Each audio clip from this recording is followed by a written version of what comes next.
સફરે. વિદ્યાર્થી મિત્રો, આ વાર્તા ડૉક્ટર પૂર્ણિમા ભાડેસિયા દ્વારા લખવામાં આવી છે.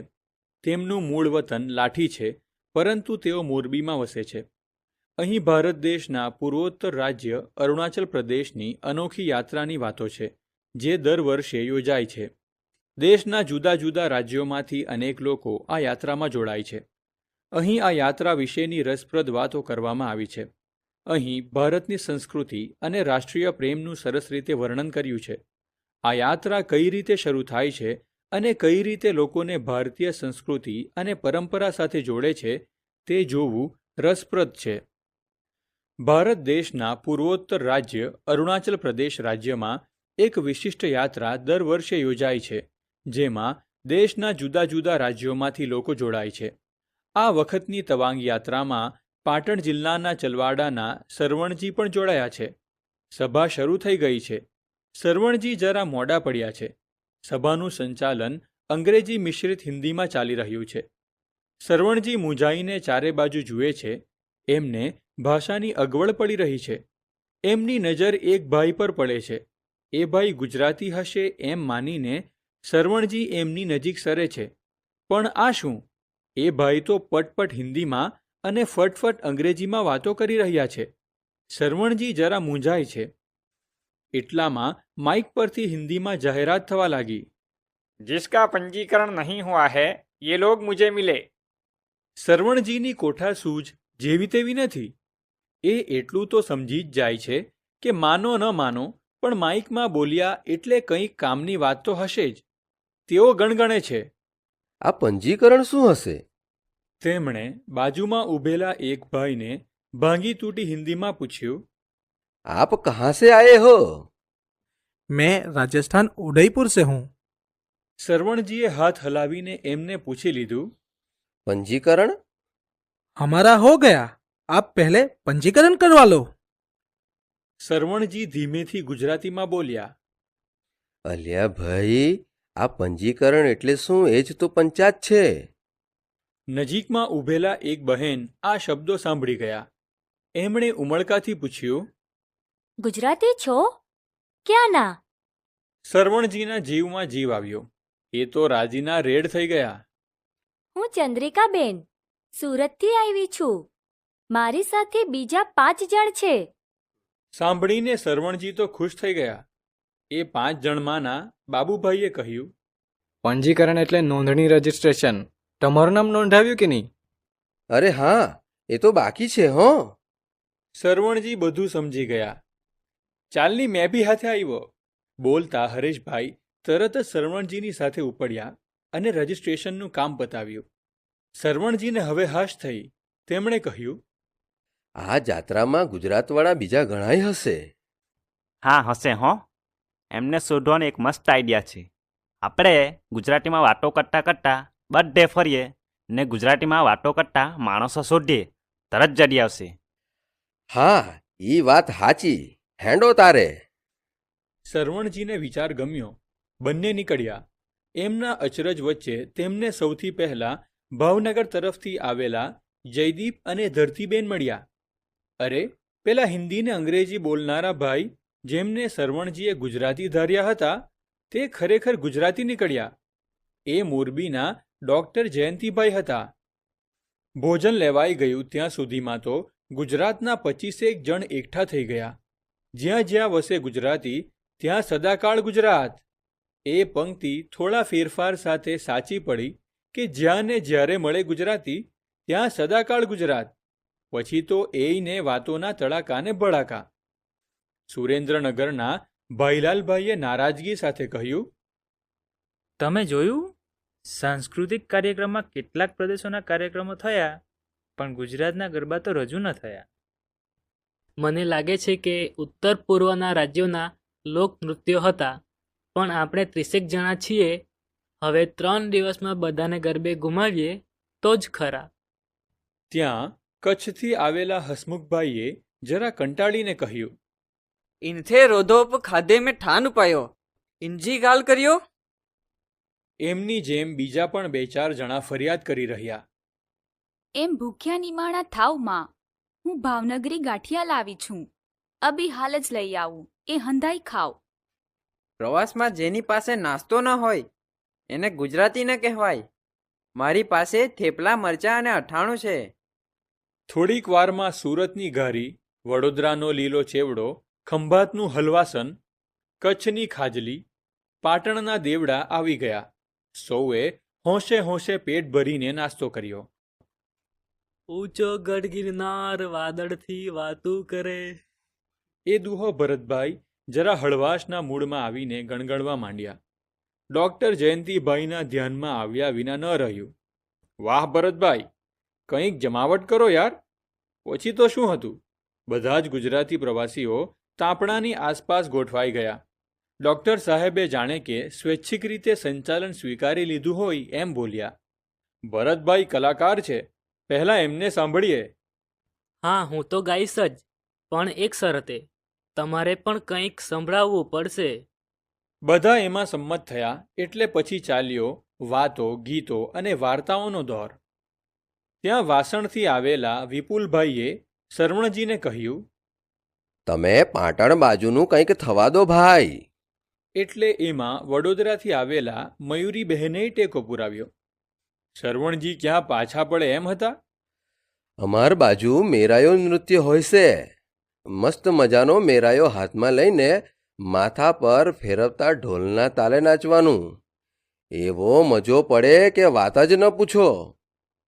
ચંદ્રિકાબેન ખુશ થતા બોલ્યા, નાચગાન તો અમને બહુ ગમે.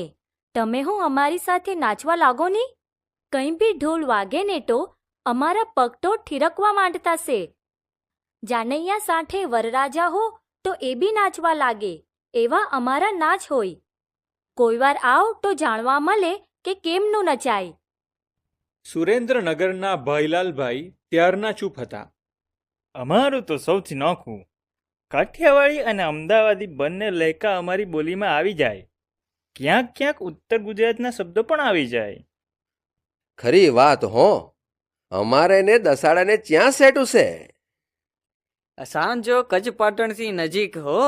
રાધનપુરથી આડેસર કટે ડોર હે. વાતોના તડાકા બરાબર જામ્યા હતા ત્યાં જયદીપભાઈએ સંભારી આપ્યું. આ બધું તો બરાબર, પણ કાલની આ જાત્રા વિશે તો કંઈક વાતો કરો. જયંતિભાઈએ હસીને કહ્યું, હા, એ વાત મુદ્દાની, તો સાંભળો. એક સાથે જ બધા એક કાન થઈ ગયા. ડૉક્ટર જયંતિભાઈએ શરૂ કર્યું. આ યાત્રાનું નામ છે તવાંગ યાત્રા. દર વર્ષે નવેમ્બર માસમાં અસમના ગુવાહાટીથી આ યાત્રા નીકળે છે. આપણે સૌ આજે ગુવાહાટી પહોંચી ગયા છીએ. આ ગુવાહાટી ઘણું જ પુરાતન શહેર છે અને જોવાલાયક છે. અહીં કામાખ્યા દેવીનું વિશ્વવિખ્યાત મંદિર આવેલું છે. શક્તિપીઠ તરીકે ઓળખાય છે એ જ ને? હા, ભારત દેશમાં કુલ 51 શક્તિપીઠો છે. તેમાંની એક આ શક્તિપીઠ છે. હા, બરાબર. જાત્રામાં આગળ બીજું શું જોવાનું આવશે? ગુવાહાટીથી આગળ અસમનું નગર તેજપુર આવે. અહીંનું અગ્નિગઢ મંદિર પણ પૌરાણિક મહત્વ ધરાવે છે. બાણાસુર નામના દાનવનું આ નગર છે. ઓખા હરણમાં આવસ એ બાણાસુર તો નહીં? હા, એ જ. ઓખા બાણાસુરની પુત્રી હતી. શ્રી કૃષ્ણનો પૌત્ર અનિરુદ્ધ ઓખા સાથે પરણેલો. પૂર્વ અને પશ્ચિમનો આ કેવો સંગમ! બરાબર. આગળ પછી ભાલુકપંગ આવતું હશે ને? હા, અરુણાચલ પ્રદેશનું એ પ્રવેશ દ્વાર અને પછી આવે બોમડીલા. ઈસવીસન 1962માં ચીને ભારત પર આક્રમણ કરેલું ત્યારે અહીં સુધી કબજો કરેલો. અહીં બૌદ્ધ મઠો અને ગોમ્પા આકર્ષણનું કેન્દ્ર છે. અને હા, જસવંતગઢની તો વાત જ અનોખી છે. એનો ઇતિહાસ સાંભળીને તો આપણા રૂવાટા ખડા થયા વિના ન રહે. 1962ના ચીનના યુદ્ધ વખતે જશવંતસિંહ નામના એક સૈનિકે સતત 72 કલાક સુધી એકલા હાથે ચીનની સેનાને રોકી રાખી હતી. આ વીરની ગાથા આજે પણ ઘરે ઘરે ગવાય છે. તેમનું સ્મૃતિ મંદિર જ્યાં બનાવ્યું છે તે જ જશવંતગઢ. વાહ, ધન્ય છે એ વીરને. જયંતિભાઈએ વાતને આગળ વધારતા કહ્યું, બીજા એક વીર જોગિંદર બાબા છે, જેમને સરકારે મરણોત્તર પરમવીર ચક્ર એનાયત કર્યો હતો. આમ અરુણાચલમાં તો સ્થળે સ્થળે ભારતીય સૈનિકોની પરાક્રમ ગાથાઓ અંકિત છે. 1962ના યુદ્ધમાં વીરગતિ પામેલા એ સૈનિકોની વીરગાથા દર્શાવતું સ્મારક તવાંગ શહેરમાં છે. યાત્રાળુઓ આ શહીદ સ્મારકની મુલાકાત લઈને ધન્યતા અનુભવે છે. બૌદ્ધ ધર્મની ઝાંખી અહીં સહજ રીતે થાય. 6ઠ્ઠા દલાઈ લામાનું જન્મસ્થળ પણ અહીં જ છે. તવાંગથી દૂર એક ચટ્ટાન પર દલાઈ લામાના પદચિહ્નો પણ છે. અહીં દૂર દૂરથી અનેક શ્રદ્ધાળુઓ આવે છે. અને હા, શીખ ધર્મના પ્રથમ મહાન ગુરુ નાનક દેવનું આ તપસ્યા સ્થળ પણ છે, જેને નાનક લામા કહે છે. અને એક ખાસ મહત્વની વાત તો રહી જ ગઈ. અહીં યાત્રાના રસ્તે પ્રકૃતિ તો એવી વેરાઈને પડી છે કે તમે જોતા જ રહેશો. અહીં જાંગ વોટરફોલ છે અને શોંગોત શેર લેક છે. એની વાતો લાંબી છે, પણ યાત્રાના આકર્ષણ કેન્દ્ર આ કુદરતી દ્રશ્યોથી તમે ધન્યતા અનુભવશો એ નક્કી છે. આનો મતલબ તો એ જ કે તવાંગ યાત્રા રાષ્ટ્રીય, ધાર્મિક અને પ્રાકૃતિક એમ ત્રણેય દ્રષ્ટિએ અદકેરું મહત્વ ધરાવે છે, ખરું ને? હા, બિલકુલ. જયંતિભાઈ, તમે માહિતી તો એ રીતે આપી કે શીરાની જેમ ગળે ઉતરી ગઈ. પણ હા, એક સવાલ મને થાય છે. અંબાજીથી આવેલા અમૃતભાઈ પહેલીવાર બોલ્યા. તે પૂછી લો ને તમારે. આપણે તો છેક સરહદે જવાનું છે, તો પછી આ યાત્રાને તવાંગ યાત્રા કેમ કહે છે? હા, સરસ પ્રશ્ન છે. આમ તો આ યાત્રા અરુણાચલ પ્રદેશમાં, જ્યાં ભારત, ભૂતાન અને ચીનના કબજામાં તિબેટ છે, એ ત્રણેય દેશની સરહદે આવેલ બુમલા બોર્ડર સુધી નીકળે છે. આ સ્થળ બોર્ડર પર્સનલ મીટિંગ પોઈન્ટ છે. પણ આ યાત્રાનો છેલ્લો પડાવ તવાંગ શહેરમાં હોય છે, તેથી એને તવાંગ તીર્થયાત્રા કહે છે. ઓકે, સમજ્યો. પણ તવાંગ શહેર કેવડું હશે? તવાંગ આશરે 11,000 જેટલી વસ્તી ધરાવતું તવાંગ જિલ્લાનું મુખ્ય મથક છે. આ રાષ્ટ્રીય યાત્રા છે. ભારતભરમાંથી યાત્રાળુઓ આમાં જોડાય છે. આપણે આવ્યા એમ સૌ આગળના દિવસે ગુવાહાટી પહોંચે છે. પછી તો આપણે જાણીએ છીએ કે આયોજકો દ્વારા હોટલમાં ઉતારા અપાય છે. સાંજે તમામ યાત્રાળુઓની એક બેઠક મળે છે. કહો ને કે રાષ્ટ્રીય યાત્રાના પ્રવાસીઓનો સ્વાગત સમારંભ. અહીં ભારતીય સાંસ્કૃતિક પરંપરા અને વારસાને પ્રદર્શિત કરતો કાર્યક્રમ પણ થાય છે. યાત્રાના આયોજક વરિષ્ઠ યજમાનો દેશભરમાંથી આવેલા યાત્રાળુઓને આવકારે છે. અસમના રાજ્યપાલ જેવા મહાનુભાવ પણ સ્વાગત કાર્યક્રમમાં પધારે છે. એક અદ્ભુત મેળાવડો જામે છે.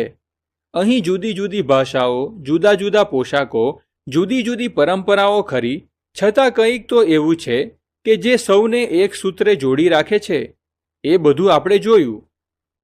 હવે તમને મુખ્ય વાત કહું. આ તવાંગ યાત્રાનો એક હેતુ દૂર દૂર સરહદ ઉપર રહેતા લોકોને વિશેષ આત્મીયતા પૂરી પાડી તેમને ભારત સાથે જોડવાનો છે. આ યાત્રામાં યાત્રીઓ સમાન ભાવથી કામાખ્યા દેવી, ભગવાન બુદ્ધ અને ગુરુ નાનક સંબંધિત સ્થળોની યાત્રા કરીને ધન્ય થાય છે. ઈસવીસન 1962માં પરાક્રમ દાખવી વીરગતિ પામેલા સૈનિકોની પરાક્રમ ગાથા સૌ જાણે છે. તવાંગ સ્થિત શહીદ સ્મારકના દર્શન કરે છે. યાત્રિકો સરહદે જઈ ભારત માતાનો જયઘોષ કરે છે. દુનિયાનો છેલ્લો ગુલામ દેશ તિબેટ છે, તેની સ્વતંત્રતાનો સંકલ્પ લે છે. ઈસવીસન 1962માં ચીને હુમલો કરીને ભારતની હજારો ચોરસ કિલોમીટર જમીન પર કબજો કરી લીધો છે. તે ભૂમિની મુક્તિનો પણ સંકલ્પ લે છે. આ સાંભળતા સૌને ધન્યતાની અનુભૂતિ થઈ. સૌની આંખ સામે એક પછી એક સ્થળ આવવા લાગ્યું. ત્યારે શાંતિથી સાંભળી રહેલી નાનકડી ભવ્યા બોલી, અરે, હમણાં વારંવાર અપાયેલી સૂચના યાદ છે ને? સવારે વહેલા નીકળવાનું છે. અંધારે અંધારે તૈયાર થવું પડશે.